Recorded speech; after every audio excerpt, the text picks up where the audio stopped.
welcome back to our channel. Ako pala si Jovelyn Jordan.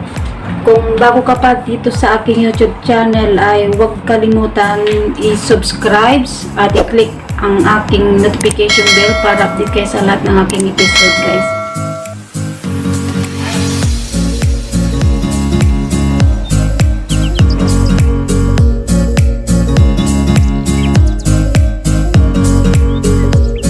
Gusto kong ilipat ang aking tropical plants kasi meron siyang spray dito at may shade siya.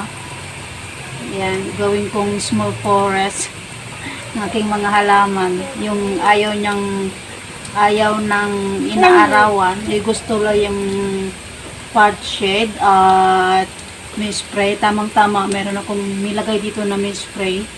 Ayan. At aayusin ko dito. At ilipat ko yung tropical doon sa may corner ko doon. Kasi parang unti-unti na siyang nagdadry. So ilagay ko dito.